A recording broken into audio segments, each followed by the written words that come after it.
સુરતના પ્રથમવાર Surat Garba unity cup season 1નું ભવ્ય આયોજન. ગરબાના તાલ સાથે ટીમ સ્પિરિટ અને એકતાનો અનોખો સંગમ સર્જાયો. સુરત શહેરમાં પ્રથમવાર Surat Garba unity cup season 1નું ભવ્ય આયોજન કરવામાં આવ્યું, જેમાં ગરબાના રંગ સાથે રમતગમતની ભાવના અને ટીમ સ્પિરિટનો અનોખો સમન્વય જોવા મળ્યો. આ અનોખા આયોજનમાં શહેરના વિવિધ ગરબા ગ્રુપ્સે ઉત્સાહભેર ભાગ લઈ બોક્સ ક્રિકેટ ટુર્નામેન્ટમાં પોતાની રમતનું પ્રદર્શન કર્યું. સુરતમાં ધીમરાજ સ્થિત ફ્રેન્ડ્સ ક્લબ ટર્ફ ખાતે ફંકસ ગરબા ગ્રુપ દ્વારા આયોજિત આ કાર્યક્રમમાં શહેરના જાણીતા સમાજસેવી દીપકભાઈ ઇજારદાર ખાસ ઉપસ્થિત રહ્યા હતા. તેમણે તમામ ખેલાડીઓ અને આયોજકોને શુભેચ્છાઓ પાઠવી અને આવા કાર્યક્રમો દ્વારા સમાજમાં એકતા, મિત્રતા અને સ્વસ્થ સ્પર્ધાની ભાવના વધુ મજબૂત બનતી હોવાનું જણાવ્યું. ટુર્નામેન્ટ દરમિયાન વિવિધ ગરબા ગ્રુપ્સ વચ્ચે રોમાંચક અને ઉત્સાહભર્યા બોક્સ ક્રિકેટના મુકાબલાઓ યોજાયા હતા. ખેલાડીઓએ રમતવીર ભાવનાનું ઉત્તમ પ્રદર્શન કરતા ઉપસ્થિત દર્શકોનું ભરપૂર મનોરંજન કર્યું. આ પ્રસંગે શહેરના અનેક ગરબા આયોજકો, વિવિધ ગ્રુપ્સના પ્રતિનિધિઓ તેમજ મોટી સંખ્યામાં શહેરીજનોએ હાજરી આપી હતી. સમગ્ર કાર્યક્રમ ઉત્સાહપૂર્ણ વાતાવરણમાં સફળતાપૂર્વક સંપન્ન થયો હતો.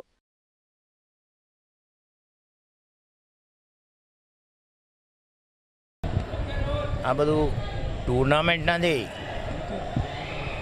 નવરાત્રિના માતાના નવરાત્રિમાં ગરબાની પ્રેક્ટિસ જુવાનિયા અને જુવાનિયાણ છોકરીઓ નાનલી નલ્લા છોકરાઓ એ પહેલાં ગરબા અહીંયા ગાવા, અહીંયા ચીફ ગેસ્ટ અને ટાઇટલ સ્પોન્સર તરીકે મને અહીંયા આમંત્રિત કર્યો છે. એ સુરત ગરબા યુનિટી ક્લબના બધા ફાઉન્ડરો અને પ્રેસિડેન્ટ અને એમની ટીમોને હું નમીને બહુ આભારી છું એમનો કે મને આવું સન્માન આપ્યું. અને તમે જોયું હશે કે કેવું મારું સ્વાગત કર્યું ને ફટાકડા ફોડીને.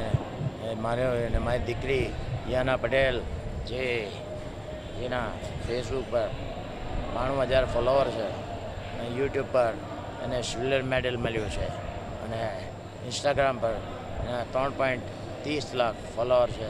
તેવી અમારી રિયાના બેગમ એટલે છોકરી 8 વર્ષની થઈ 23મી જૂને અને મને પગે લાગવા આવી હતી ત્યારે પગલાં મૂકી ઠીક છે પણ ખુશ કરીને મોકલી. આજે એણે બી બહુ સરસ ગરબા ગાયા મારી સાથે. હું બી છોકરાઓએ ગરબા ગવડાવ્યા અને મને આવડે નહીં ગરબા તો બી ગાયા બરાબર રીતે. અને અમારી સાથે વિજયભાઈ માસ્ટર છે સારંગ ક્લબના, સારંગ સમાજના અને કહાર સમાજ જે હોય તે પણ એના પ્રેસિડેન્ટ છે અને પોતે બાહુબલી છે. એના પાવડા જોઈ તો 8 પેક્સ છે. હમણાં બહુ મારી લેવલની ઉંમરે, મારી ઉંમર 59 થાય અને વેઇટ 97, તો જોરદાર ગરબા ગયા મેં. અને હવે આ ગરબામાં બધું તમે જોયું હશે કે 10 નાની છોકરીઓ અને એની માતાઓને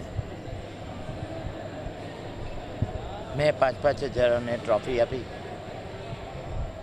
અને નાના છોકરાઓ અને બીજા થોડાક મોટાઓને પણ 5,000 ટ્રોફી આપી મેં અને 1 લાખ રૂપિયા હું વિતરણ કર્યું હતું.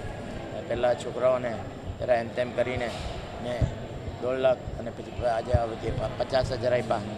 પછી બીજા 1 લાખ આ રીતે વેચ્યા અને પેલા ઢોલવાળા પર પૈસા ઉડાવ્યા. બહુ જોરદાર સ્વાગત થયું મારું.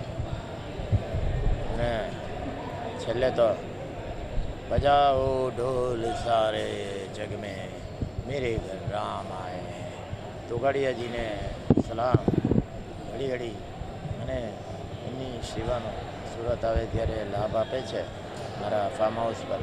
એમને નમસ્કાર, જય શ્રી રામ. હવે એવું છે કે આ કંઈક નવું થઈ રહ્યું છે. તમે જોયું હમણાં કે ગરબામાં ક્રિકેટની ફાઇનલ છે અને ભીમરાની 2 ટીમો, એના સ્પોન્સરો. મને ટોસ ફરકાયો, પહેલાં બેટિંગ કરાવી, 2 છક્કા માર્યા મેં પછી બોલિંગો કરાવી, હાથ ઉતરી ગયો પણ આવું તો અદ્ભુત થઈ ગયું.